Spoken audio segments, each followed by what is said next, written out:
हमारे यहाँ पर महान साधु पैदा हुए हैं जिन्होंने अपनी तपस्या और त्याग के माध्यम से पूरी दुनिया को हिला दिया है।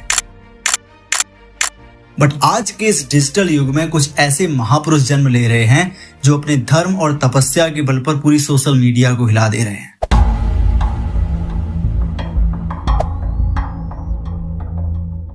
जी हाँ, मैं बात कर रहा हूँ कुछ डिजिटल भक्तों की। आजकल इंस्टाग्राम, फेसबुक और यूट्यूब पर डिजिटल भक्तों की एक पूरी की पूरी सीरीज चल रही है। ये लोग भगवान के नाम पर कैमरा एंगल पे फोकस करते हैं, भक्ति के नाम पर लड़ाई दंगे करवाते हैं और शांति के नाम पर फॉलोअर्स और लाइक्स को बटोरते हैं। आपने भी देखा होगा सोशल मीडिया पर कृष्ण के साथ, लड्डू गोपाल के साथ, गणेश जी के साथ, भगवान शिव के साथ हजारों तरीके की रील्स बनाई जाती हैं और उसके द्वारा व्यूज को बटोरा जाता है। यहाँ पे भक्ति नहीं, यहाँ पे आपको ड्रामा दिखाई देता है। कहीं कृष्ण को नींद नहीं आ रही है तो उनका जो भक्त है वो उनको दूध पिला रहा है, उनको लोरी सुना रहा है। कहीं पे गणेश जी को बाइक पर बैठाकर उनको ड्राइविंग सिखाई जा रही है और कहीं पर लड्डू गोपाल को स्कूल का बैग पहनवाकर उनको मार्कशीट दिलाई जा रही है। ये सब देखकर एक सवाल उठता है कि वास्तविकता में क्या हमारा धर्म इतना छोटा हो चुका है कि वो खिलौनों में सिमट जाए? क्या भक्ति और एंटरटेनमेंट में कोई अंतर नहीं है? या फिर आज की जनरेशन ये भूल चुकी है कि भक्ति का मतलब क्या होता है?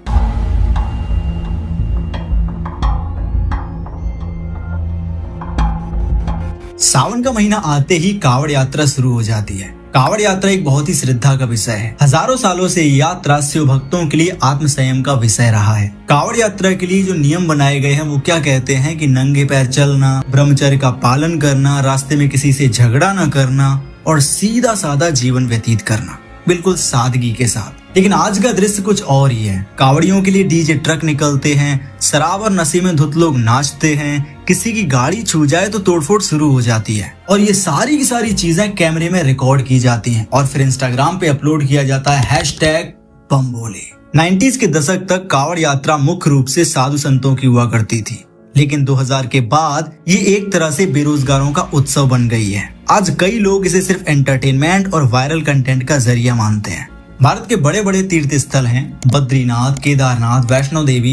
यहाँ पे दूर दूर से भक्त जाते हैं मन की शांति के लिए। लेकिन क्या हो जब मन की शांति ही मन की अशांति बन जाए? लेकिन आज के युग में ये सारी की सारी जगह एक पिकनिक स्पॉट बन चुकी है। लोग मंदिरों के सामने जाके क्रिकेट खेल रहे हैं, डिस्को लाइट और डीजे बजाकर डांस हो रहा है, पहाड़ों पर शराब पीते हुए सेल्फी ली जा रही है। सोच के देखो, कोई इंसान हजारों किलोमीटर चल के आता है दर्शन करने के लिए, मन की शांति के लिए, या फिर इंस्टाग्राम के लिए कंटेंट बनाने के लिए। लोगों ने यहाँ पे भी धर्म को नहीं छोड़ा। धर्म के नाम पर कंटेंट बनाया जाता है और लोगों को दिखाया जाता है कि देखो हम कितने बड़े भक्त हैं, हम कितने बड़े शिव भक्त हैं, कितने बड़े वैष्णो देवी के भक्त हैं।